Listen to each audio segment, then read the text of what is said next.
도서관 단골 손님들의 전화 수다방. 내가 빌린 책.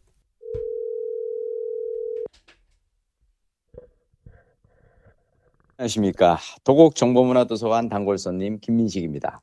안녕하셨습니까. 성북길빛도서관 단골 손님 박동훈입니다. 지난 한 주 즐겁게 잘 보내셨나요? 쏘쏘했습니다. 아니, 소소하다니. 네. 우리 멋진 눈꽃 산행이 있었잖아. 제가 삶에 대한 기대 수준이 좀 높습니다. 그러시군요. 오늘 그 얘기를 해볼까 합니다. 아, 그래요? 왜냐하면 네. 미리 그냥 초장부터 딱 얘기를 하자면 네. 오늘 방송은 정말 중요한 이야기입니다. 제가 원래 이런 네. 얘기 잘 안 하잖아요. 네. 왜냐하면 나는 사실 저는 박동훈 부장님과의 통화를 어떻게 생각하냐면 그냥 되게 담백하고 소소하고 그냥 하루하루 살아가면서 도서관에서 그냥 이렇게 일상을 보내는 아재들의 그냥 수다 정도라고 생각을 하는데 네. 오늘은 제가 작정하고 정말 이 시대 우리에게 꼭 필요한 얘기가 아닐까 싶은 걸 제가 한번 정리를 해봤습니다. 네네. 근데 이 얘기를 하기 전에 저는 지난 화요일에 우리가 이제 설 연휴 동안 오늘이 참고로 2월 2일 예. 일요일 아침 6시고요. 6시. 네. 지난 이제 1월 28일 날 설날 바로 전날이죠. 연휴 첫날이고 이때는 참 그 연휴가 길었구나. 그지? 네. 그래서 연휴 중간에 28일 날 우리 그 박동훈 부장님이 추천해 주신 어떤 그 코스를 걸었는데 야, 나는 너무 좋았어. 예술이었어. 네. 제가 그 코스가 너무 좋아서 블로그에 글까지 올렸거든요. 예. 시골 촌놈의 이제 눈꽃 산행기라고 올렸는데 왜 그러냐면 그 전날 27일 날은 제가 이제 대관령 눈꽃 축제에 갔었어요. 네. 그래서 이 영동 산간 지역에 폭설이 내려가지고 교통 통제하고 막 그러는 와중에 제가 이제 버스 타고 가서 대관령 눈꽃 축제도 좋았는데 저는 사실 오히려 눈 내린 그 서울 우리가 갔던 곳이 우리 추천해 주신 박동 부장님 소개해 주시죠. 여기가 이제 북한산 자락길 중에서 서대문 이음길의 네. 북한산 자락길 코스였어. 그렇죠. 서대문 이음길이 한 세 개 정도로 쪼개져 있는 것 같아요. 서대문 이음길이. 그렇지. 그래서 그러니까 원형의 길인데 이제 안산 서울의 안산 그러니까 뭐 신촌 위쪽에 있나요? 그 안산하고 그다음에 그러니까 왼쪽 아래쪽으로는 안산을 두고 안산 코스가 있고 그게 이제 인왕산과 북악산으로 이어지잖아요. 그죠? 네. 예, 그렇게 해서 오른쪽으로 쭉 돌다가 그 오른쪽 위에부터 왼쪽 위에까지가 뭘까 생각해 보면 북한산의 남사면에 이제 자락길이 형성돼 있는데 그 부분을 우리가 걸은 거죠. 그래서 우리가 옥천암에서 아마 시작했죠? 그렇죠. 예, 옥천암이라는 작은 그 암자가 있는데 그 홍제천 변에 있습니다. 그래서 거기서 시작을 해서 그 북한산의 남사면 자락길을 걸어서 홍제역 쪽으로 내려왔습니다. 그 무슨 어린이 공원이었더라? 신락 어린이공원 쪽으로 내려와서 신락원인가 거기는? 줄이면 신락원인데. 신락 어린이공원으로까지 갔다가 이제 홍제역으로 내려와서 인왕시장에서 시장 통해서 그치. 인왕시장에서 시장에서 그 국밥 맛있었어. 그 선지 내장 국밥을 먹고 헤어졌습니다. 근데 이제 이 코스가 사실 안산 자락길은 많이 걸으시고 그렇죠? 예. 그리고 인왕산 북악산길도 되게 유명하죠. 많이 걸으시고 거기 뭐 부암동도 있고 뭐 윤동주문학관도 있고 많이 걷잖아요. 그런데 이제 저도 이 두 군데 많이 가봤는데 이번에 가본 그 북한산 자락길의 그 구간은 옥천암부터 신락 어린이공원까지 구간 처음 가봤어요. 처음 가봤는데 이곳의 특징이 완벽한 무장애길이라는 겁니다. 그렇지. 무장애로. 그러니까 이게 계단이 전혀 없어요. 하나도 오로지 없어요. 그냥 다 데크 산책로로만 100% 다 이어놓은 거야. 100% 데크 산책로인데 이 데크 길을 너무 잘 깔아놔가지고 정말 눈 내리고 난 다음날 원래 산에 가면 왜 계단에서 사실 미끄러지면 큰일 나거든요. 네. 근데 여기는 사실 눈이 우리가 약간 쌓인 눈을 밟으면서 걷는데도 전혀 위험하다는 생각이 안 들었잖아. 맞아요. 데크 길이어서. 나는 이런 코스가 있다는 게 예술이었어. 그러니까 어르신들이 특히 이제 어르신들이나 뭐 이제 좀 장애가 있으신 분들한테는 굉장히 좋은 길 같고요. 북한산이 사실 굉장히 험한 산이잖아요. 그렇죠. 예, 그런데 북한 무릎이 아파서 북한산 못 가 이런 분들도 여기는 한번 도전해 보시라고 말씀드리고 싶은 그런 코스입니다. 그리고 내가 이번에 네. 말씀하십시오. 그리고 이제 내려와서 이 신락 어린이공원 쪽으로 내려오면 여기 시장들이 많거든요. 인왕시장도 있고 유진상가를 거쳐서 인왕시장이 있고 그 아래 또 우리는 안 가봤지만 시장이 큰 게 하나 더 있어요. 아 그래? 예. 그리고 이제 그 연휴 중간에 우리가 가서 문 닫은 집도 많고 그랬지만 사실은 원래는 그 시장통 안에 있는 순댓국 국밥 골목이 있었어. 네. 그래서 거기서 원래 먹고 싶었는데 거기는 안 나와가지고 우리는 그냥 식당을 찾아갔긴 했는데. 네. 근데 바깥쪽에 우리가 이제 바깥쪽에 있는 국밥집을 갔지만 국밥 먹고 헤어져서 저는 버스를 타려고 가다 보니까 버스 정류장 앞에도 콩나물 국밥집도 있고. 아 그래? 예. 그리고 전을 연휴잖아요. 전을 그치 설전. 도로 쪽에 난 그쪽 그 구멍을 열고서 그 전을 붙이시더라고요. 저기에서 콩나물 국밥에 전을 먹었으면 더 좋았겠다라는 생각이 들기도 하고. 자, 그래서 되게 좋은 게 뭔 줄 알아? 내가 늘 하는 얘기가 있잖아. 그 숨 쉬는 한 희망이 있다. 그걸 봤기 때문에 우리는 다음에 또 가면 되는 거야. 다음에 또 가야겠다는 생각했어요. 당연하지. 또 가야지. 왜냐면 우리가 이번에 서대문 이음길에 아주 일부 코스밖에 안 걸었더라고. 내가 와서 이제 전철 타고 가면서 그 코스를 복기를 해보니까 우리는 아주 일부만 받고 남은 구간이 많더라고. 그래서 제가 이번에 그 갔다 오면서 이제 두 가지 그 우리 저기 흔히 쓰는 그 속담이라기 좀 그렇고 왜 고기도 먹어본 놈이 먹는다라는 말 있잖아요. 네네. 갑자기 이 말이 왜 떠올랐냐면 서대문 구청에서 되게 진심이었거든. 이 서대문 이음길을 만드는 데 있어서 쫙 그 서대문을 주위에 둘러싸는 그 몇 개의 산을 이었잖아요. 네네네. 근데 생각해 보면 안산 자락길이 서울에서 처음으로 생긴 무장의 보도였거든. 안산 자락길이 처음으로 생긴 거였고, 근데 그랬군요. 그 안산 자락길에 대해서 사람들이 칭송이 자자했단 말이야. 그러니까 서대문구는 아는 거야. 이 무장의 보도를 만들고 나니까 주민들의 그 만족도가 아주 크다는 거를. 그러니까 안산 자락길은 만들어진 지 오래됐어요. 진짜 오래됐거든. 10년이 넘었단 말이야. 그러고 나서 이제 최근에 만든 게 근데, 자, 그래서 고기도 먹어본 놈이 먹고, 그다음 또 하나가 중요한 건 뭐냐면, 오래 살고 볼 일이다. 그러니까 내가 진짜 서울에서 어지간한 산책로 다 다녔다고 생각했는데, 이렇게 멋진 산책로가 생긴 걸 내가 모르고 있었잖아. 그러니까 박동원 부장님 덕분에 내가 이제 알고 이번에 찾아간 거 아니야. 그러니까 오래 살고 볼 일인 게 뭐냐? 우린 진짜 오래 살아야 돼. 살면 살수록 좋은 것들이 너무 많이 나와. 맞아요. 이런 걸 우리가 다 누리고 가려면은 건강하게 오래오래 살아야겠어. 자, 근데 건강하게 오래오래 살기 위해서는 지금부터 제가 미안해. 오늘 혹시 저기 박동 부장님 준비한 얘기 있으면은 먼저 해. 아니야. 책 소개하겠으면 해. 아니야. 그렇지 않아. 입이 근질거려서 나 지금 이 얘기를 해야겠어. 그렇지 않습니다. 우리가 오래오래 즐겁게 살기 위해서 우리가 해야 될 게 뭐냐? 제가 오늘 3권의 책을 자라락 그냥 이어서 꼬리에 꼬리를 물고 소개를 해드릴게요. 첫 번째는 도파민 네이션은 우리가 알잖아. 도파민 네이션? NRM키의 책. 도파민 네이션.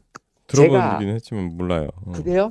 도파민 네이션이라는 책을 제가 작년에 이제 읽고 꼬꼬독에서 소개를 하면서 정말 중요한 책이 나왔다. 그러니까 우리가 요즘은 도파민에 어떻게 이렇게 사람들이 중독이 되어 있는지. 그러니까 도파민 네이션은 쉽게 얘기하면 요즘 사회 전반에 중독 현상이 많아지고 있는데 이게 이제 도파민이라는 것 어떤 그 작동으로 인해서 이게 늘어나는데 이걸 사람들이 얘기를 하거든요. 그래서 나는 도파민 네이션이라는 책을 읽고 도파민이라는 게 되게 중요하구나. 사실 이거는 그 정희원 선생이 저속노화 얘기할 때도 가속노화, 저속노화 얘기를 할 때도 도파민 얘기는 가끔씩 좀 해요.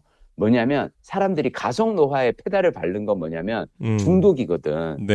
자, 근데 이 도파민 네이션이 나오고 나서 NRM키의 그 다음 책이 나왔는데 이게 뭐냐면 도파민 디톡스라는 책이 나왔어요. 이 도파민 디톡스의 한국어판 서문에 저자 NRM키가 뭐라고 쓰냐면 도파민 네이션이 한국에 출간된 이후에 한국의 독자로부터 엄청나게 많은 피드백을 받았다는 거야. 왜냐하면 한국 사람들은 술, 담배 같은 이런 전통적인 중독뿐만 아니라 디지털 중독이 심하다고. 그래서 유튜브 쇼츠라든지 소셜 미디어, 온라인 포르노, 게임, OTT 등에 대해서 자기가 이렇게 과몰입해 있는데 네. 내가 왜 이러는가에 대해서 도파민 네이션을 읽고 난 다음에 우리는 흔히들 왜 알코올 중독, 니코틴 중독만 얘기를 하지 이런 디지털 중독이 심각한 문제라는 걸 우리가 못 느끼고 있었구나 라는 걸 사람들이 깨달았다는 거예요. 네. 그래서 이런 그걸 피드백을 받고 나서 NRA가 이번에 새로 쓴 책은 뭐냐면 그러면 이렇게 내가 도파민에 중독돼 있을 때 이거를 줄이는 방법은 무엇일까? 그러니까 디톡스를 해야 된다라고 해서 이제 이 책을 냈는데 근데 이분이 한국 사회가 이렇게 중독이 만연한 이유에 대해서 이렇게 얘기를 합니다. 학습과 노동의 강도가 세질수록 쾌락과 고통을 추구하는 사회가 된다는 거야. 그렇지. 그러니까 왜냐하면 이 사회가 정의한 정상 표준의 어떤 그 기대치를 충족시키기 위해서 아이들은 더 열심히 공부하고 어른들은 더 미친 듯이 일을 해야 되는 거야. 자, 그러다 보니까 거기에서 오는 스트레스를 해소하기 위해서 뭔가 활동을 하는데 재밌는 건 우리가 이제는 매일매일 이렇게 아주 손쉽게 접근할 수 있는 보상과 자극에 둘러싸여 산다는 거죠. 네. 그래서 이분이 하는 얘기가 이런 중독은 이제 개인의 문제가 아니라 사회의 문제고 우리 시대의 문제야. 시대의 과제야. 네. 근데 개인적으로 저는 이 책을 읽다가 중독의 대상에 뉴스도 있는 거 알아요? 있을 것 같아요. 국내 정치, 지구온난화, 질병, 사건, 사고에 대한 뉴스를 소비하는 것도 중독이라고 얘기를 하는데 네. 이걸 보다가 내가 문득 깨달은 게 왜 뉴스에 보면 온갖 흉악범 그 사건들 나오잖아요. 네. 막 무슨 사건 그래가지고 막 되게 끔찍한 사건 묘사에 놀래가지고 이런 일이 있어? 하고 이렇게 들어가 보면 옛날 사건 왜 재탕한 기사들 있어. 왜 그 제목으로 낚는 기사들 있단 말이야. 네. 막 10년 전, 20년 전 기사들. 네. 이게 온라인 매체 그 조회수 경쟁이 낳은 결과죠. 그러니까 사람들한테 아주 자극적인 어떤 그 제목을 걸면은 그거에 낚여가지고 이런 하면서 들어가서 가는데 자, 이게 보면 분노도 중독이다? 분노가 중독인 줄 알아요? 우리 분노할 때 실은 도파민이라는 어떤 그 보상 회로가 작동을 해요. 내가 분노하는 건 왜 분노해요? 나쁜 놈을 보면서 화를 내잖아. 네네. 나쁜 놈을 보고 내가 화를 내는 순간 역으로 나는 좋은 사람이라는 보상을 받는 거야. 나는 상대적으로 더 나은 사람이거든. 얘는 정말 나쁜 놈인데. 와, 제가 이거를 언제 참 그 슬픈 걸 느꼈냐면 사실 제가 지난 월요일 날 이제 대관령 눈꽃 축제 갔잖아요. 네네. 여기에 가면은 그 눈썰매장이 있어요. 그러면 그 추가로 이제 요금을 내고 눈썰매를 탄단 말이야. 네. 그래서 내가 이렇게 가서 막 그날 눈보라 치고 막 추워 대관령에. 근데 내가 이제 눈썰매를 들고 이렇게 줄을 서 있어. 사람들이 길게 줄을 서 있어요. 줄을 서서 막 10분을 이렇게 기다려서 이렇게 올라간단 말이야. 근데 갑자기 슬금슬금 뒤에서 어떤 분이 계속 새치기를 하는 거야. 슬금슬금. 그런데 나는 그냥 내 뒤에 분명히 나는 저분이 내 뒤에 있었어. 난 그거는 봤단 말이야. 그리고 나는 왜 항상 그런 거 있잖아요. 줄 설 때 하는 거 뭐예요? 난 내 앞 사람이 누군지를 나는 확인을 하잖아. 그리고 왜냐면 사람이 많으니까 내 앞 사람 뒤만 나는 가면 되잖아. 네. 내 앞에 어떤 그 아이를 데리고 온 가족이 있었어. 그래서 나는 그 가족 뒤에 내가 줄을 서 있는데 내 뒤에 오는 분 같은데 이분이 내 슬금슬금 하더니 이제 내 앞에 이렇게 쓱 쓰는 거야. 근데 나는 그냥 그래, 에휴, 뭐 바쁜가 보다. 이 다음에 또 급하게 뭔가 어디 다른 또 일정이 있어서 그런가 보다. 그래. 근데 나중에 이렇게 저 앞에 가서 이제 썰매 탈 때 보니까 이분이 내 앞에 있는 가족 그 앞에 다시 또 가 있는 거예요. 그러니까 계속 조금씩 앞으로 이동을 하는데 근데 내 앞에 있는 가족이 그걸 보고 또 이분들도 약간 근데 이 가족은 애가 있잖아. 애가 있으니까 뭐라고 이제 이분들은 말을 못하고 가만히 있는 거야. 그래서 내가 그 분한테 그랬어. 저기 선생님 혹시 저보다 더 뒤에 오지 않으셨어요? 이 양반이 그러더니 아이고 그러면서 이렇게 내 뒤로 다시 온 거야. 근데 내가 다시 후회를 했어. 왜 내가 이런 일에 화를 낼까? 쓸데없는 일에. 그냥 타기해도 되는데. 이게 뭐냐면, 이게 내가 너무 착하게 살려고 너무 과하게 노력한 탓이야. 자, 누가 화가 나냐면, 착하게 살려고 내가 노력을 했어. 나는 이를테면, 이 축구 마크 한 대도 나는 줄을 섰는데, 누군가가 이걸 해. 나는 과도하게 노력을 했는데, 저 사람은 노력하지 않고 저걸 찾아. 하는 순간 우리가 화가 나는 거야. 이것 또한 나는, 분노에 내가 중독되는 게 아닌가. 마치 저 사람을 한테 화를 내면서 나는 착한 사람이라는 보상을 내가 받는 게 아닌가. 이런 생각이 든 거야. 근데 이게 풍요의 역설이라고 있어요.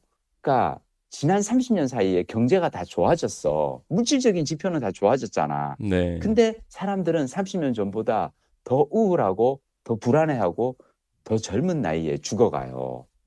젊은 세대 자살률이 높고 네. 그리고 전 세계 사실 사망의 70%는 다 중독과 관련이 있다.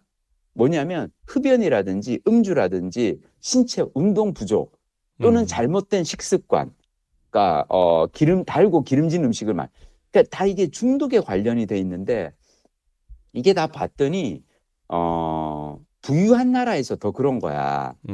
그래서 이제 이 NRM키가 하는 얘기는 뭐냐면 이제 우리에게 필요한 거는 도파민 디톡스인데, 자, 도파민 디톡스는 뭐냐면 나에게 어떤 그 쾌락을 주는 어떤 그 물질이나 행동을 일정 기간 동안 완전히 딱 끊어가지고 보상 경로를 재설정한다.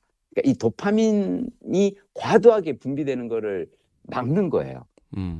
왜냐하면 도파민이 과도하게 분비되면 그다음부터는 어떤 일이 일어나냐면 이제 너무 지금 좋은 일이 있으니까 이걸 조금 낮추게 되고 그다음부터는 아까 사실 내가 왜 이 얘기를 좀 하고 있냐면 이 박동 부장님 그랬잖아. 우리 통화 첫 시작할 때 내가 지난 한 주 어땠어요? 그러니까 별로 그냥 그랬어요. 그래서 아니 왜 그랬더니 제가 이제 기대치가 너무 높게 설정돼 있나 봐요. 그랬잖아요. 그러니까 우리가 좋은 그거에 너무 많이 이렇게 노출되고 그다음에 이렇게 기대치가 높게 됐으면은 소소한 일에서 오는 즐거움을 그 즐거움에서 쾌감을 맛보지를 못하게 되는 거죠. 자, 문제는 그렇게 되면 어떻게 되냐면은 점점 더 센 강도를 추구하게 되고요. 제가 사실 이 문제를 저는 오래전부터 좀 내가 왜 술, 담배, 커피를 내가 하지 않는다고 항상 강조를 하잖아요. 네네. 근데 이게 왜 그러냐면 실은 제가 PD를 일하면서 연예인들과 많은 작업을 해왔잖아요. 네. 나는 연예인들하고 이렇게 술을 마시면 연예인들은 그냥 안 마셔요. 꼭 그 뭐야 그 저기 3, 40만 원 하는 샴페인 있어요. 막 네. 무슨 샷도 뭐 어쩌고 막 이런 것들이 있어. 비싼 그 샴페인들이 있거든. 그러니까 그걸 먹는데 그러니까 이 사람들은 나는 그냥 나는 치맥 좋아하는데 우리 치킨집 가서 그냥 이렇게 맥주 한 잔 어때? 근데 이 사람들은 이거에 더 이상은 이걸 못 느껴. 자극이 안 돼. 나는 그리고 30만 원짜리를 먹을 수가 있잖아. 엄청나게 많이 버는 사람들이니까. 근데 문제는 이렇게 조금씩 기준을 높이다 보면은 그 마지막에 이분들이 가는 곳은 결국은 마약 아니면 도박이더라고. 마약, 도박, 그리고 이제 뭐 여자죠. 저건데. 근데 하여튼 이걸 내가 보면서 저쪽으로 한번 가기 시작하면은 술이나 됐건 담배가 됐건 뭐가 됐건 어떤 외부의 어떤 물질을 통해서 나의 어떤 기분을 고양시키는 이런 활동으로 가기 시작하면 그거는 점점점 계속 기준이 올라가고 그 끝에는 중독을 만날 수밖에 없구나. 그래서 나는 항상 조금이라도 덜 자극적인 뭔가를 해야겠다라고 생각을 해요. 자, 근데 이게 그 도파민 디톡스라는 책이 있는데, 근데 이 책의 다음에 여러분이 읽어보셔야 될 건 뭐냐면 우리 국내에서 나온 도파민 밸런스라는 책이에요. 야, 참 도파민이 고생이 많네요. 도파민 고생 많아. 근데 여러분이 이 순서대로 읽으셨으면 좋겠어요. 도파민 네이션을 맨 먼저 읽어야 돼요. 이 책 진짜 잘 쓴 책이고 도파민 네이션을 읽고 나면은 NRM키가 쓴 도파민 디톡스를 이어서 읽고 싶어져. 네. 왜냐하면 도파민 네이션은 우리가 중독에 취약한 우리의 삶에 어떤 문제가 생겼는지를 고발하는 책이라면 네. 도파민 디톡스는 자 그렇다면 이런 우리의 삶을 중독으로부터 치유하기 위해서 뭘 해야 될까를 알려주는 게 도파민 디톡스야. 근데 도파민 밸런스는 국내 저자 안철우라고 하는 의사 선생님이 자극에 중독된 삶을 재설정하는 도파민 균형 회복 가이드라 그래서 조금 더 우리의 실정에 맞는 이야기를 해주세요. 그러면서 이분이 이 책에 뭐라 그러냐면 많은 사람들이 도파민을 디톡스해야 할 독소라고 믿는다. 사실 앞에 책 제목까지도 그런 제목이 있잖아요. 사실 그 제목도 우리나라 출판사가 도파민 디톡스라고 지었지 NRM 키는 그냥 워크북이라고 지었어요. 그러니까 중독으로부터 벗어나기 위해서 내가 실전 가이드 어떻게 하면 좋을까를 썼는데 우리가 요즘 사실 사람들이 도파민 디톡스라는 말을 쓰니까 좀 더 섹시한 제목을 지으려고 출판사에서 그걸 했는데 안철우 선생님은 뭐라 그러냐면 도파민은 디톡스 해야 될 독소가 아니라는 거예요. 이건 그냥 도파민은 동기를 부여하고 보상을 추구하게 하는 화학 물질이야. 자, 그런데 이런 보상이라고 하면 보상은 어떤 종류의 보상이 있느냐? 우리 왜 그 옛날 노래 중에 옛날 노래라 하고 좀 그렇지만 그 G.O.D의 그 이 어머니 노래 있잖아요. 짜장면 나오는 거. 그치. 진짜 그 대목이야. 어머니는 짜장면이 싫다고 하셨어. 자, 근데 어머니의 보상은 뭐였냐면은 어머니는 짜장면을 맛있게 먹는 아들을 보는 게 보상이었던 거예요. 자, 어머니가 짜장면을 싫어하는 게 아니잖아. 네. 아이는 짜장면을 너무너무 맛있게 먹고 아이는 짜장면을 보는 순간 도파민이 터져. 근데 엄마는 언제 도파민이 터지냐면 아이가 맛있게 짜장면을 먹는 그 아이를 바라보는 그 순간이 엄마는 도파민이 터지는 거야. 자, 여기서 얘기하는 건 뭐냐면 도파민은 두 가지 역할을 한다는 거예요. 아주 즉각적인 쾌락에도 우리가 반응을 하지만 네. 어쩌면 배고픔이라고 하는 그 고통이잖아요. 허기잖아요. 네. 그 허기를 이기고 사랑하는 아이에게 이걸 양보하는 것 또한 도파민이에요. 즉 그래서 어려운 순간이 왔을 때 끈기와 의지력을 발휘하는 원동력이 되어주는 게 도파민이거든. 와, 그래서 나는 내가 딱 깨달은 게 이거 딱 내 얘기구나. 뭐냐면 제가 요즘 사실 그 중국어 공부하고 일본어 공부하잖아요. 네. 제가 스리랑카 이제 게스트하우스에서 어떤 분을 만났는데 내가 이제 방에서 나는 항상 소리 내어서 아침에 일어나서 10분간 이제 회화 문장을 막 외운단 말, 암송을 한단 말이야. 이제 그분이 그러시는 거야. 아니, 아침에 일어나가지고, 아니, 게다가 심지어 스리랑카에서 중국어 문장을 내가 막 암송하고 이러고 있으니까 그 힘들지 않느냐. 근데 나는 이게 힘들지가 않거든. 왜냐하면 내가 스리랑카 여행을 하면서 현지인들과 또는 네덜란드에서 온 여행자와 영어로 여행할 때 얘기를 막 이렇게 막 즐겁게 수다를 떨 때 도파민이 막 터진단 말이야. 이 희열이 있는데 근데 나는 이 희열을 어떻게 맛보냐면 나는 이제는 아는 거야. 외국어를 내가 공부를 하면 내가 왜냐면 그때가 1월이고 근데 나는 2월에 대만 여행을 갈 거고 2월에 대만에 갔을 때 내가 중국어 회화를 조금이라도 더 하면 10문장이라도 더 외워서 가서 중국어 대만 사람들이 쓰는 중국어 말을 내가 알아듣는 순간 막 내가 머릿속에서 도파민이 터진단 말이야. 내가 저거 내가 아는다는데. 쩐랑런 시엠무 이거 내가 아는다는데. 我喜欢 주치우, 티주치우 이거 내가 아는 이런 그게 있단 말이야. 내가 그때 깨달은 게 뭐냐면 이제는 우리가 삶의 즐거움을 어디서 얻을 것인가? 손쉽게 얻으려고 하지 말자는 거죠. 근데 문제는 뭐냐면 요즘 손쉽게 얻을 수 있는 그런 그 자극이 너무 많잖아요. 네. 자, 그러다 보니까 당장 가장 쉽게는 우리 스마트폰에 있는 그 숏폼 콘텐츠 있잖아. 네. 자, 이 숏폼에 아이들이 중독이 되잖아요. 네. 그러면은 일상에서 흥미를 느끼지를 못해요. 그래서 무기력하고 우울감에 빠지고 이렇게 되면 어떻게 되냐면 재밌는 건 스마트폰을 열고 이걸 보는 건 재밌는데 사람을 만나거나 학교에 가거나 어떤 활동에 하면서 아이들과 모이거나 어울리거나 이거는 재미가 없는 거야. 그래서 이게 언어, 인지, 감정, 사회성 발달에 문제를 겪는다는 거죠. 그래서 저는 요즘 이렇게 갑자기 이제 이 책을 읽다가 막 떠오른 그게 뭐냐면은 나 옛날에 어렸을 때, 나 중학교 다닐 때 우리 반 친구 중에 신문 배달하던 친구가 있었어요. 네. 근데 얘는 신문을 2번을 배달을 했어. 심지어 새벽에 일어나서 조간신문 배달하고 나서 학교에 오고 학교 끝마치고 나면 그때는 석간신문 있잖아요. 있었죠. 왜? 석간을 또 그걸 하는 거야. 근데 내가 이렇게 보니까 얘는 사실은 조간을 배달해서 버는 것만으로도 충분히 얘 용돈 벌이는 아주 좋았거든. 근데도 얘는 석간도 하는 거야. 봤더니 지금 나는 깨달은 건 뭐냐면 얘는 그 일을 하면서, 그러니까 뛰어다니면서 신문 돌리고 그렇게 해서 이걸 한 부 돌릴 때마다 한 부를 넣으면은 나는 10원이 생겨. 또 한 부를 넣으면 10원이 생겨. 자, 얘는 이 소소한 그 보상에 이미 그 맛을 아는 거야. 자, 근데 요즘 아이들은 힘들게 우리가 신문 배달하고 이래요? 안 그러잖아. 네. 왜? 더 힘든 일을 해요. 뭐냐? 밤 12시까지 학원을 다녀. 애들은 더 힘들게 살아. 그리고 이 힘든 아이들이 너무너무 힘든 걸 알아. 이제는 우리 옛날에 중학교 들어가서 나는 알파벳 배웠거든. 영어 알파벳을. 그렇죠. 근데 이제는 6살에 영어 유치원을 다니잖아. 6살에 영어 유치원, 나 진짜, 와, 우리 동네 유치원에, 영어 유치원에 아침에 그 원어민 선생들이 나와서 그 버스에서 아이들 이렇게 데려가거든. 6살, 7살 난 애들한테 Hello, morning, how are you feeling today? 이러면서 데려가. 와, 요즘 애들 얼마나 삶이 힘든 거야. 나는 중학교 1학년 때 알파벳을 배우기 시작했는데 요즘 애들은 6살, 7살에 영어로 회화를 해야 되잖아. 그렇죠. 자, 부모가 알아. 요즘 이제 초등학교 때 애들 중학교, 고등학교 선행 수학 시켜야 된다는 거 알아.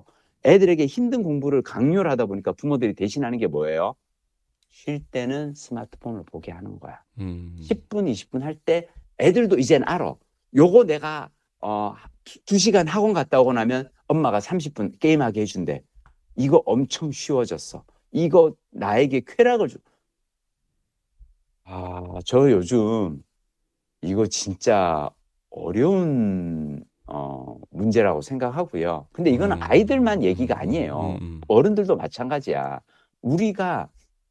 이제는 우리가 사람들이 옛날에는 그냥 낮에 일하고 저녁에 와서 잤잖아. 네. 이제 사람들이 미국 주식을 봐야 되느라고 새벽에도 깨서 미국 장 확인하고 있고 그냥 미국 주식을 볼 뿐만 아니라 오늘 그래서 트럼프가 무슨 말을 했는지 일론 머스크의 저걸로 뉴스로 인해서 앞으로 테슬라의 주식 추이가 어떻게, 이걸 내가 다 신경을 쓰면서 살아야 되잖아. 이렇게 고통이 커질수록 우리는 쾌락을 더 강하게 요구하게 되는데, 근데 우리가 주위에서 찾을 수 있는 쾌락이 뭐야? 기껏해야 스마트폰으로 SNS를 보거나 아니면 영화나 드라마 보거나 쇼폰 보는 거. 저는 그래서 지금 딱 드는 생각인 건 뭐냐면, 여러분, 이제 우리는 소소한 즐거움을 찾아야 돼요. 소소한 즐거움.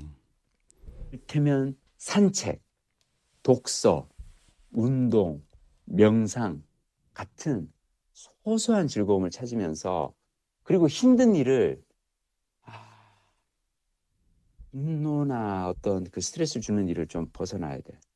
죄송해요. 언제 말이 좀 길었지? 아니 뭐 맞는 말씀이죠. 예. 근데 지금 박동 부장 지금 뭐냐면 그래서 어쩌라고. 그 소확행? 그래서 소확행인가? 근데 나는 소확행에도 나는 반대하는 편이에요. 네. 왜 그러냐면 그 소확행을 사람들이 하다 보니까 소소한 소비가 늘어나 버려. 나는 소확행에서 이 중요한 그 단어는 확이거든요. 확실한 거. 확실한. 근데 사실 여러분들은 이제는 확실한 행복을 추구하시면 안 돼요. 확실하다는 건 뭐냐면 이제 머리에 각인이 시켜버리는 거야. 요걸 하는 순간 확실한 행복이 와. 확실한 보상이 와. 자, 근데 여러분, 산책은요, 확실하지 않아요. 독서는 확실하지 않아요. 운동은 확실하지 않아요. 내가 책을 읽었어. 근데 이 책이 재미있을지 없을지는 몰라. 확실하지 않잖아. 내가 산책 나가. 근데 어떤 날은 산책 나갔다가 뭐 그냥 미세먼지 심하고 그래서 그냥 찌뿌둥하고 별로 안 좋은 그 풍경을 볼 수도 있어. 그렇잖아. 그렇죠. 이를테면 여러분이 우리의 방송을 듣고 그래 서대문 이름길 해서 가보자 해서 갔다가 거기서 그냥 별로 이렇게 뭐야 이거 뭐야 얘들 왜 이렇게 쉽게 감동해? 그러니까 아니 뭐 이게 뭐 북한산에 그 웅장한 그 산자락이 있는 것도 아니고 뭐 이렇게 막 그냥 뭐야 이럴 수도 있어. 자, 제가 얘기하는 건 뭐냐면 확실한 행복을 추구하지 말고 애매한 상태를 견딜 줄 알아야 돼요. 우리 지난주에 그 우치다 선생 얘기하면서 했잖아. 왜 그 지적 표활량. 표활량. 그러니까 이 뭔가 무지의 즐거움. 그러니까 이게 내가 아는 건지 모르는지 이 불확실한 상태를 견디는 능력. 고통이거든. 무지는 고통인데 그 고통을 즐기는 능력으로 삼아야 된단 말이야. 저는 우리가 이제는 확실하고 뭐 어떤 이런 행복을 갈 게 아니라 조금 불확실하지만 이것이 고통일 수 있어. 그렇지만 그런 행동들을 하면서 나의 도파민 보상 회로를 조금씩 정상적으로 이렇게 낮춰야 돼. 너무 과도하게 이렇게 되지 않도록. 여러분이 제 얘기가 좀 너무 뜬구름 잡는 얘기라고 생각하신다면 3권의 책을 이어서 읽어주십시오. 진짜로 중요한 책들이에요. 이 책들 잠깐만 밀리의 서재나 이런 오디오북으로 나와 있나요? 다 있어. 실은 나는 다 근데 어떤 책은 예스24에 있고 어떤 책은 밀리의 서재에 있어. 그거는 여러분이 찾아보셔야 됩니다. 그리고 아마 여러분 사시는 그 자치구의 도서관 앱에서 그렇죠. 전자책이나 오디오북 쪽으로 넘어가서 거기에 있을 수도 있어요. 그래서 거기서 요즘은 참 맞아. 공공도서관에서도 전자책과 맞아요. 오디오북 서비스가 있더라. 다 있어요. 그래서 거기서 빌릴 수 있거든요. 그러니까 실물책 빌리는 것처럼 그 파일을 갖다 빌릴 수 있는 그 권리를 이렇게 사가지고 몇 권씩 갖고 있는데 제가 해본 경험에 의하면 그러니까 전자책이나 오디오북으로 나와 있는 거에 상당수 책들을 그렇게 빌려줄 수 있는 시스템으로 돼 있어서 그리고 사람들이 잘 이용 안 하세요. 상대적으로. 그래서 그 의외로 쉽게 빌릴 수 있으니까 그걸 빌려가지고 서대문 자락의 이음길에서 산책하시면서 듣는 거를 저는 추천합니다. 저는 여러분들이 만약 이 3권의 책을 읽고 나서 여러분들께 제가 감히 권하는 건 뭐냐면 스마트폰 앱 중에서 딱 하나만 지워보세요. 딱 하나만. 자, 나는 이 3권의 책을 이렇게 이제 이번 주 동안 읽었잖아. 그러고 나서 그러니까 생각보다 중독의 대상이 너무 다양하다라는 걸 깨달았어요.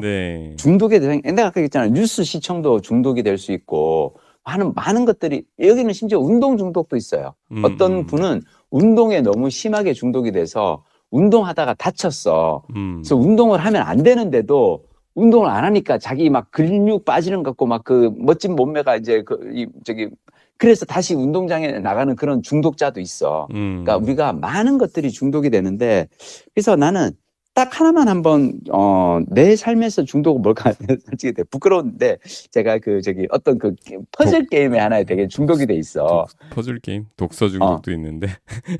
아니. 근데 내가 퍼즐 게임에 중독이 돼. 내가 이게 퍼즐 게임에 중독돼 있다는 걸 내가 언제 알았냐면 그 스리랑카 여행하면서 저는 이제 로밍을 했으니까 해외 로밍이니까 데이터 로밍 하니까 해외에서 이제 어느 날 갑자기 경고가 뜨는 거야. 너 데이터 많이 쓰고 있어.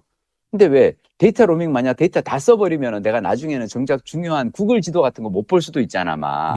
그래서 내가 데이터 뭐 했었지 해서 봤더니 어떤 퍼즐 게임을 하는데 데이터를 엄청 쓴 거예요. 왜 썼나 봤더니 이 퍼즐 게임이 어떤 방식이냐면은 어려운 레벨에 가서 이걸 못 깨잖아요. 내가 못 깨는데 이걸 깨고 싶어. 그럼 어떻게 하면 되냐면은 광고를 시청하면은 그럼 아이템이 나와. 그래서 그 근데 내가 광고 시청을 은근히 오래 하고 있었던 거야. 그래서 그 광고 시청하느라고 이제 데이터가 많이 소모가 된 거예요. 그래서 나는 모르고 있었어. 내가 이 퍼즐 게임에 이렇게 많은 시간을 쓰는지 내가 모르고 있었다. 근데 왜 여행하다 보면은 심심한 순간 있잖아, 왜. 밥 시켜놓고 이제 거기는 밥 시키면 한 30분씩 걸리거든. 그러니까 그럴 때마다 내가 게임을 하면서 이제 식당에서 놀고 있었던 거야. 내가 그래서 이번에 딱 이걸 읽고 나서 이게 내가 중독돼 있었구나. 그래서 그 게임 아이콘을 지워버렸어요. 삭제해버렸어, 그 게임을. 그리고, 자, 문제 뭔지 알아? 예전 같은 내가 이렇게 버스 타고 하다가 심심하면 그 게임을 했거든? 이제 그 게임을 이제 할 수가 없잖아. 그래서 어디로 들어가느냐? 팟빵에 들어가서 미리 저장해 놓은 콘텐츠들 듣고 있고, 여행의 맛 듣고 있고, 세바시 세상을 바꾸는 시간에 새로 올라온 콘텐츠 듣고 있고, 그러고 있어요. 자, 뭔가 여러분이 하나만 빼봐. 이 책들을 읽고 나서 내 삶에서 내가 가장 중독에 가까운 거 뭘까? 근데 이거를, 자, 힘든 중독을 끊으면 안 돼요. 이를테면, 독서 중독은 나는 못 끊어. 이걸 끊으려고 하면 힘들어. 그러지 말고 가장 만만한 중독 하나를 끊어보세요. 자, 그런 다음에 그걸 해결을 하잖아. 네. 그러면 조금씩 그 다음 단계로. 조금씩. 하여튼. 뭐, 한 일주일에 하나씩, 아니, 하루에 하나씩 지워보시면 생활이 굉장히, 뭐라 그럴까, 미니멀. 힘들어져. 미니멀. 하루에 하나씩 지우면 안 되고, 그 지운 거를, 안 하는 거를 매일매일 이어가서, 30일 동안 딱 안 해보세요. 나는 그 퍼즐 게임을 한 달 동안 안 해. 왜냐면 나중에는 내가 정심심하면 왜 한 2달 지나서 다시 다운받을 수도 있어. 근데 나의 목표는 한 달 동안은 그 게임을 다운로드 받지 않고 그냥 버티는 거야. 아니, 뭐 얼마나 재밌는 게임이길래 그런 거 잘 안 하시는. 그렇게 여러분들이 생각하실 것 같은데 아니에요. 요즘은 진짜 그냥 오히려 단순한 것이 더 중독되기 쉬워요. 너무 간단한 게임인데 중독이 돼버렸어. 하여튼. 아니, 저는 그 얘기도 좀 듣고 싶었어요. 트레바리. 어떤 얘기? 트레바리. 재밌어. 트레바리 이제 트레바리 그룹장이라 그러나요? 그거 해가지고 모임 한 번 하셨죠? 2번 했는데 개인적으로 나는 트레바리 얘기는 제가 4회 모임을 다 끝나고 나서 한번 드리고 싶어요. 왜냐하면은 네. 이건 나는 왜 되게 지금 나는 얼치기 클럽장이거든. 딱 한 번 해보고 이게 이래요. 근데 나는 그거보다는 이 전 과정을 4회에 걸쳐 넉 달 동안 과정을 하고 나서 네. 내가 느낀 나의 변화. 이 모임을 하고 나니까 나는 어떻게 변화했더라. 그리고 네. 내가 지켜본 이 멤버들의 변화. 이 멤버들은 여기서 어떤 효능감을 맛보더라. 요걸 한번 하고 싶고. 그리고 제가 또 참 오늘 또 방송을 시작하면서 제가 결심한 게 있어요. 우리 지난번 방송이 왜 1시간이 넘어갔잖아. 네. 내가 요즘 그걸 이렇게 들으면서 버스 타고 다니면서 이제 퍼즐 게임 하는 대신에 지난번 방송을 들으면서 내가 느낀 게 1시간이 넘어가니까 좀 길구나. 이제는 40분에 맞춰야겠다라고 생각을 했어. 칼같이 끊어. 알겠습니다. 칼같이 끊겠습니다. 그 트레바리 얘기는 그때. 예, 그리고 여러분이 이 생각을 해야 돼요. 내가 뭔가가 너무 좋아서 그 활동을 오래 하고 있잖아. 네. 이것도 내가 중독이구나. 말이 길어지고 있구나. 이것도 한번 확 칼같이 한번 줄여봐야겠다. 이런 생각을 조금씩 하시고요. 뭐 그렇다고 우리가 내가 빌린 책을 끊지는 않아요. 다만 강도가 되었건 길이가 되었건 경과 시간이 되었건 조금씩 줄이는 훈련은 저는 필요한 것 같아요. 알겠습니다. 이렇게 얘기하니까 또 우리 박봉호 부장 할 얘기인데 못하는 거 아니야? 뭐 5분만 해. 5분만 해. 특별히 준비한 거는 없고 그냥 읽은 책만 그러면 제목만 불러줘. 뭐 읽었어? 나는 AI와 공부한다. 다 읽었고요. 이 책은 어땠어? 다 읽고 나면 소감. 살만 칸이 쓴 책입니다. 그래? 예, 살만 칸 누군지 혹시 많이 들어보셨어요? 아카데미의 살만 칸. 아카데미. 나는 그분 그래도 그분 대단하다. 옛날에 네. 그 칸 아카데미를 만들었던 그 인도 예, 인도계 미국인. 예, 그래서 나는 그 되게 재밌었던 게 그래서 네. 자기 왜 그 수학 공부를 인도에 있는 그 조카한테 이렇게 뭐 하다가 칸 아카데미 만들고. 네, 맞아요. 살만 칸 책이구나. 그러면 땡기는데. 참, 내 이거 얘기 말씀드렸었나요? 지난번에 살짝 예고만 했었어요. 그때 예고만 하고 말씀 안 드렸는데. 그렇지. 나는 AI로 공부한다. 나 지금 읽고 싶은 책의 제목 적고 있어. 나는 AI와 공부한다. 나는 근데 원래 원제는 좀 다른데 제목을 좀 이렇게 변형을 했더라고요. 난 나쁘지 않은데 쌀만 칸 책이다 이거지. 봐야겠다. How AI will revolutionize education. 이게 더 좋은데. 이게 AI는 사실 교육을 내용은 AI 이거예요. 차라리 AI 교육혁명 그러면 더 와닿는데. 그러니까 이거는 이 책 근데 발행일이 며칠 안 지났어요. 근데 이게 요즘엔 보니까 예스24에 발행 1월 27일 이렇게 돼 있는데 실제로 한 1월 20일경에 있더라고요. 그래서 맞아, 그럴 수 있어. 제가 좀 요즘에 이쪽 관련된 걸 좀 해보고 있어서 미리 사서 읽었어요. 급하게 읽었는데 살만 칸 아카데미가 그 이제 온라인으로 동영상, 동영상도 있고 이렇게 플랫폼. 실제로 해보셨어요? 그럼요. 예, 그 동영상도 있고 이제 K12 옛날에 그 테드에서 되게 화제의 강의였어. 살만 칸의 강의가. 예, K12라고 얘기를 하더라고요. 그러니까 뭐 초중고 과정, 예, 초중고 과정을 예를 들면 대학 과정이나 이런 거와 분리해서 구별되게 표현할 때 K12라고 많이 얘기를 하거든요. 교육 쪽에 있는 사람들이. 그래서 우리나라로 치면 초중고고 뭐 미국에도 학제를 이렇게 맞춰보면 대충 12년인가 봐요. 그 과정이. 뭐 초등학교 과정이 좀 짧고 뭐 중학교가 좀 길고 뭐 이런 경우도 있지만 어쨌든 K12인데 그 과정들이 이 칸 아카데미 웹사이트에 들어가면 무료로 해볼 수 있게 돼 있고 이제 저희 애도 한번 이렇게 집에서 맨날 방학 때 뭐 특별히 뭘 학원을 안 가니까 한번 해봤거든요. 그래서 우리나라에서 들어가면 그 네이버 커넥트라는 회사에서 일부 번역을 해놓은 게 있어서 진짜? 네, 그래서 동영상 그것도 참 좋은 작업이다. 그러니까 우리나라 과정하고 미국 과정은 좀 다를 거 아니에요. 초등학교 그렇지. 과정도 뭐 그거를 미국 과정들을 이렇게 미국 과정들의 예를 들어 수학이라 그러면 단원들이 쪼개져 있는 걸 다시 우리 과정에 맞게 재조합을 해가지고 한 것 같아.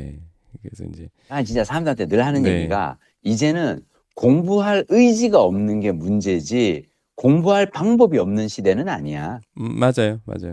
영어 공부가 그렇거든. 영어 공부가 그래. 그래서 그거를 들어가서 해볼 수가 있어요. 그래서 칸 아카데미는 온라인으로 K12 전 과정을 갖다가 혼자 공부할 수 있게 해놓은 거예요. 그러면 이제 이게 잘 돼 있는 교육 과정이 잘 돼 있는 나라에서는 별 이용하지 않겠지만, 그치, 가난한 나라에서 가난한 나라들이나 또는 미국에서도 홈스쿨링을 하는 집이나 그렇지. 이런 데서는 꽤 유용할 많으니까. 수 있어요. 그러니까 이게 즉 그 교육 격차를 갖다가 온라인으로 해소하겠다는 미션을 가지고 해온 걸로 저는 아는데 이번에 살만 칸이 이 책을 낸 이유는 AI 때문에 낸 겁니다. 네, 그래서 살만 칸이 그런 칸 아카데미를 10몇 년 동안 해오다 보니까 이게 아쉬움이 있는 거예요. 이게 결국 전통 과정을 갖다 온라인으로 전통 교육의 방식을 그대로 옮겨온 것에 어떤 한계가 있잖아요. 그렇죠. 예. 그런데 이거가 정말로 혁명적인 교육으로 이어지려면 그 여러 가지 필요한 단계가 있다는 것들을 그간의 경험을 이제 깨닫게 된 거죠. 그런 한계들을. 그런데 AI라는 도구가 나와서 사실은 그 한계들이 이제 깨지게 됐다. 넘어가게 됐다. 즉 AI는 이 교육혁명의 마지막 퍼즐이다. 그런 생각을 이제 하게 됐고 그래서 나온 게 칸미고라는 서비스예요. 무슨 서비스? 칸미고, 아미고. 그건 뭐야? 아미고가 그 친구라는 친구. 뜻이잖아요. 그래서 그 칸미고를 개발해서 지금 미국에서 시험적으로 적용을 하고 있거든요. 외국에선 접속은 안 돼요. 칸미고는. 그러면서 해보면서 그 베타 서비스를 해보면서 발견하게 된 가능성. 그래서 AI가 교육에 어떻게 적용돼야 되고 적용되면 이런 일이 벌어질 거야. 라는 거를 담은 책이에요. 자, 질문. 네. 이 책은 교육 학교의 교사들에게 도움이 됩니까? 아니면 AI 업계 관계자들에게 도움이 됩니까? 아니면 일반 학부모들에게 도움이 됩니까? 모두 알아야 되는 얘기예요. 진짜? 왜냐면 AI가 교육에서 어떤 역할을 할지에 대해서 그런 아이디어들을 공유하고 있어야 그래? 예, 이거를 공교육에서 예, 적용해볼 그런 용기가 날 거예요. 오케이, 알겠습니다. 예, 여기 보면은 그 이제 좀 한글로 번역했을 때 어색한 표현으로 보이기도 하는데 교육받을 용기인가? 뭐 그런 표현이 나와요. 아, 내가 이거 적어뒀는데. 그러니까 굉장히 혁신적인, 그러니까 AI를 AI가 할 수 있는 일들이 이제껏 교육에서 되지 않았던 것이 AI를 통해서 가능해진 일들이 있거든요. 그런데 이게 교육이라는 분야가 사실은 굉장히 보수적이라서 뭔가 새로운 걸 적용할 때 지나치게 조심스럽고, 특히 그치. 공교육은 맞아. 국가 규모의 또는 지자체 단위에서 동시에 많은 사람들한테 적용을 해야 되고, 맞아. 실패했을 때의 비난이 엄청 크거든요. 그렇죠. 그래서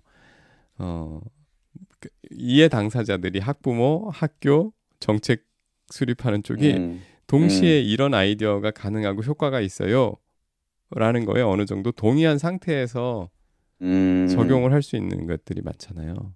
예, 그래서 AI를 교육에서 처음 접할 때는 금지한 쪽을, 그러니까 두려워서 금지한 쪽이 많았거든요. 왜냐하면 애들이 숙제를 갖다 쉽게 하는데 이용하거나 이런 쪽으로 처음에 많이 이용이 되니까. 다들 챗GPT 나왔을 때 그 얘기 많이 했지. 대학생들이 다 그걸로 과제한다고. 이걸로 인해서 우리 애들의 학습 능력, 근육이 죽어버릴 것이다. 실제로 그럴 수 있고요.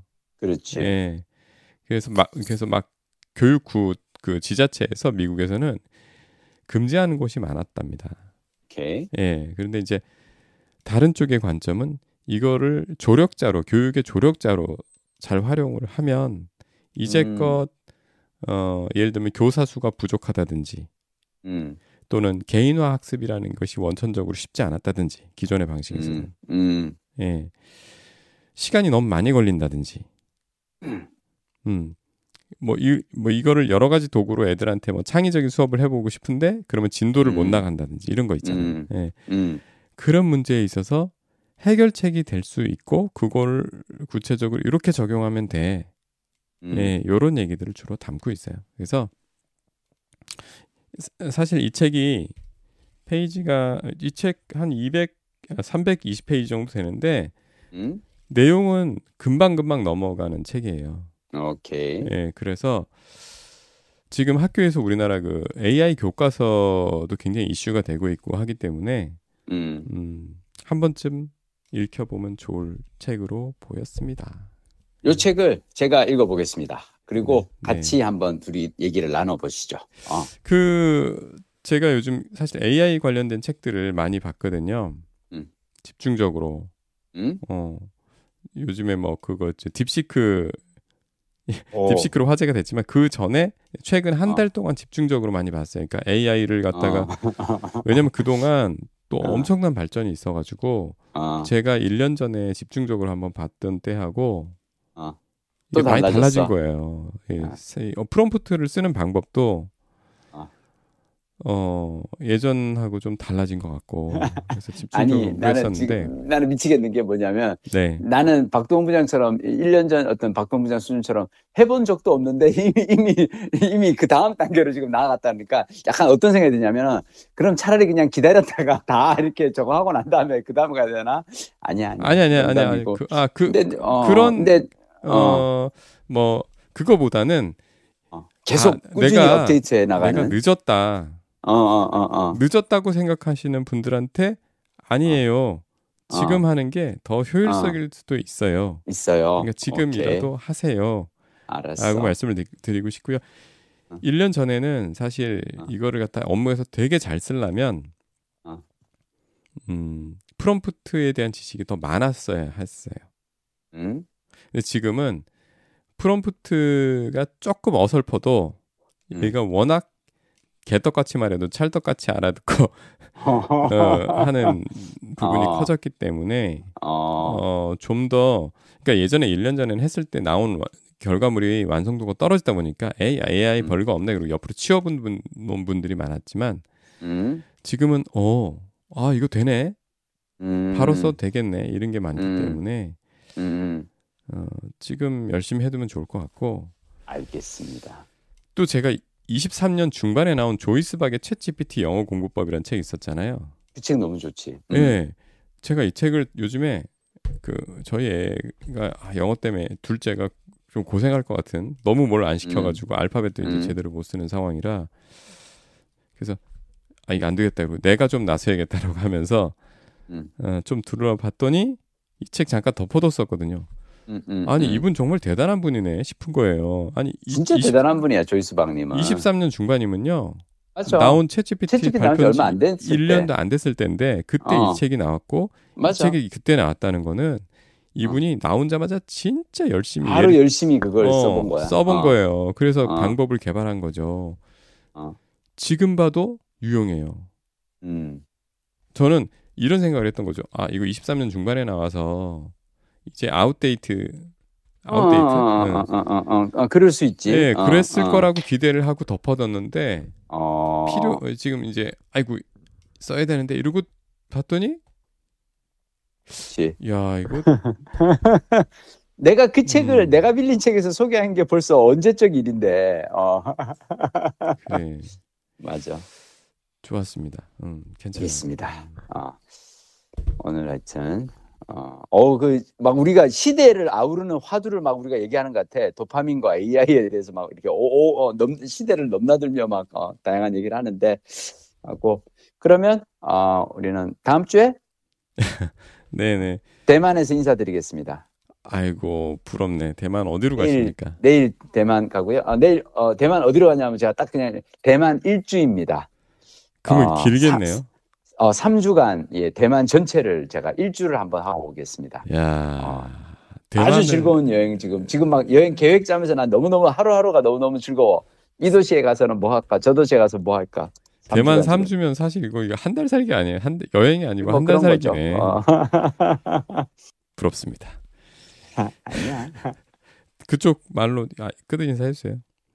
아니야, 무슨 그쪽 말로는 끝장에서 할 줄 몰라. 몰라요? 뭐 중국어 몇 년을 했는데. 아니야, 몰라. 짜이찌엔 뭐 이런 거 아닌가? 그렇지, 짜이찌엔 그런 거지. 네. 잘 다녀오십시오. 네, 고맙습니다.